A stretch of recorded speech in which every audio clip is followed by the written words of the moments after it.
मैं डॉक्टर नवनीत वर्मा, सह आचार्य, राजकीय कन्या महाविद्यालय श्री गंगानगर।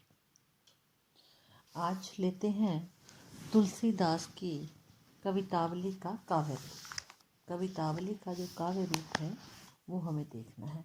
सामान्यतः काव्य जो है उसके दो भेद हैं, प्रबंध काव्य एवं मुक्तक काव्य। आपको विदित ही होगा कि कवितावली जो है हमारा तुलसीदास का मुक्तक काव्य है। तो यहाँ पे उसके काव्य रूप पर हम चर्चा करते हैं। कवितावली जो है ये एक मुक्तक काव्य है। उसमें प्रबंधत्व का आभास कहीं कहीं लगता है, किंतु वास्तव में वह प्रबंध नहीं है। हाँ, प्रयत्न करने पर उसमें प्रबंध किसी क्रमिकता एक सीमा तक लक्षित की जा सकती है। और उसके साथ साथ तुलसी का उद्देश्य कवितावली के रूप में प्रबंध प्रस्तुत करना नहीं था। वे राम कथा के कतिपय प्रसंगों को आधार बनाकर अपनी मनोभावनाओं को अभिव्यक्ति देना चाहते थे, और इस प्रकार की व्यक्ति मुक्तक शैली में ही संभव हो सकती है। आगे कुछ ऐसी विशेषताएं हैं जो हम देख सकते हैं कि कवितावली के जो मुक्तक काव्य रूप में दिखाई देती हैं। सबसे पहले हम ये देखते हैं कि कवितावली में जो मार्मिक प्रसंग है वो रसपूर्ण है। यह इसकी सर्वप्रथम विशेषता है। रसात्मक प्रसंगों की अवतारणा इसकी विशेषता है। इसमें रचयिता अपनी रचना में रस का फुहारा खोल देता है। कवितावली के कवि तुलसी ने भी ऐसा ही किया है। कवितावली के बहुत सारे ऐसे प्रसंग और इसके प्रमाण हैं। उदाहरण के लिए एक इसका पद लिया जा सकता है जो इसे पहला पद कहा जा सकता है, जिसमें वात्सल्य रस की अपूर्व झांकी मिलती है।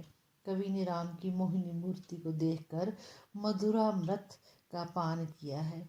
राम के रूप लावण्य पर वो लट्टू हो जाते हैं और कहते हैं, अवधेश के द्वारे सकारे गई, सुत गोद पे भूपति कै निकसे, लै निकसे, अवलोकी हो सोच विमोचन को, ठगी सी रही जे न ठगे धिक से।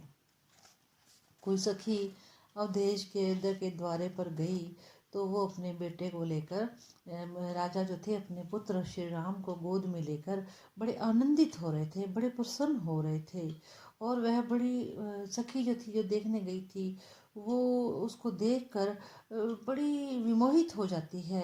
और कवि कहते हैं विमोहित होने के साथ साथ वो ठगी सी रह जाती है उसके सौंदर्य को देखकर। जो नहीं ठगते, कवि कह रहे हैं कि जो नहीं ठगे, जो नहीं विमोहित हुए, जो नहीं आश्चर्यचकित हुए, उन्हें धिक्कार है।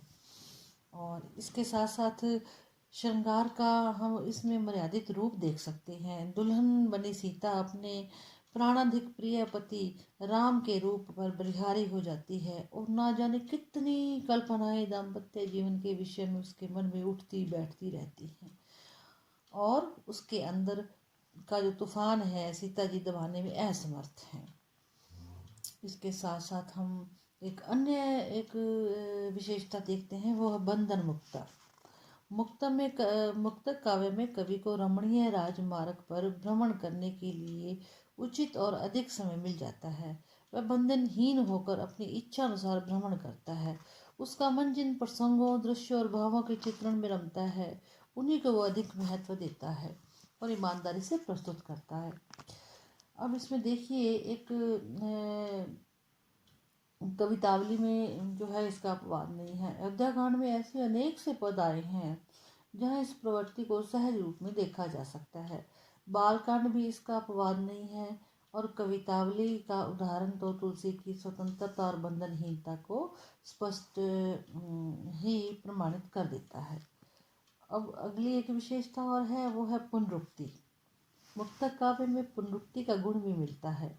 मुक्तकार अपने मन चाहे प्रसंगों को बार बार लिखता है। इस प्रकार की पुनरुक्ति के कारण वह अपने वर्णित प्रसंगों में सुंदरता और मार्मिकता लाने का प्रयास करता है और इस आवृत्ति को बार बार करता है।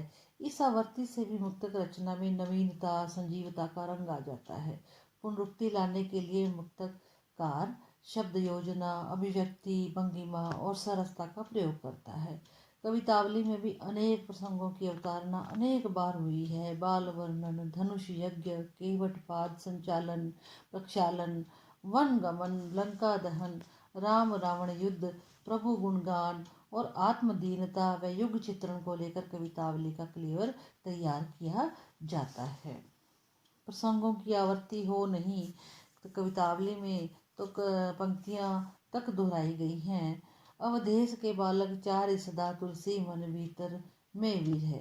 बाल वर्णन के प्रसंग में ही ये पंक्तियां 2 बार आई हैं। भावों की आवृत्ति की दृष्टि से अगर देखा जाए तो बहुत सारे पद ऐसे हैं जिसमें भावों की अभिव्यक्ति है। इसके साथ साथ हम एक अन्य विशेषता देखते हैं, वो है क्रमिक कथा का अभाव। कवितावली में मानस की तरह 7 कांड हैं, किंतु किसी कांड में कथा है ही नहीं। अरण्य कांड और किष्किंधा कांड में एक ही पद है। इनमें न तो कथा की श्रृंखला ही मिलती है, न ही तारतम्य का रूप दिखाई देता है। उत्तरकांड तो पूरी तरह मुक्तक है, क्योंकि इसमें पूर्वापर का कोई संबंध नहीं है। इतना ही नहीं, इस कांड में कथा के प्रति कवि का कोई आग्रह भी दिखाई नहीं देता। प्राय सभी कांडों के बीच बीच में अनेक प्रसंगों की अवहेलना की गई है। एक कथा के बाद दूसरे को लाने का ध्यान दिए बिना लंबी लंबी छलांगे ली गई है। इसके पीछे कथा को मुड़कर भी नहीं देखा गया है। अतः ऐसे छंद अधिकतर उत्तरकांड में है। सीता, वट, काशी, कलयुग की अवस्था, बहुपीर, राम स्तुति, गोपिका उद्धव संवाद, हनुमान स्तुति, जानकी स्तुति आदि ऐसे स्वतंत्र संदर्भ देखे जा सकते हैं। और एक और इसके अलावा एक और विशेषता हमें देखने को मिलती है, वो है आत्माभिव्यंजना। मुक्तक की महत्वपूर्ण विशेषता के रूप में आत्माभिव्यंजना को लिया जा सकता है। प्रबंध में पर निवेदन होता है, पर मुक्तक में आत्माभिव्यंजना, शुद्ध आत्माभिव्यक्ति मुक्तक की प्रमुख विशेषता है। कवितावली में आत्माभिव्यक्ति की व्यंजना उत्तरकांड में सर्वाधिक मात्रा में मिलती है। जायसी ने लिखा है, जायो कुल मंगल बदावनो बजायो सुनी, भयो परितापु पापु जननी जनक को, बारे ते लालत विलात द्वार द्वार दीन, जानत हो चारि फल चारि ही की चनक को।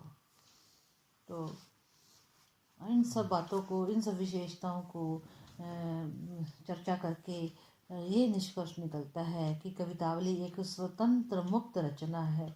उससे अधिक से अधिक कथात्मक मुक्तक की संज्ञा दी जा सकती है। इस कृति का नाम भी मुक्तक रचना भी इसे मुक्तक रचना ही सिद्ध करता है। कवितावली का अर्थ भी है कविताओं की अवली, कविताओं का संग्रह मात्र। इस प्रकार हम कह सकते हैं कि कवितावली एक मुक्तक रचना है, प्रबंध नहीं। धन्यवाद।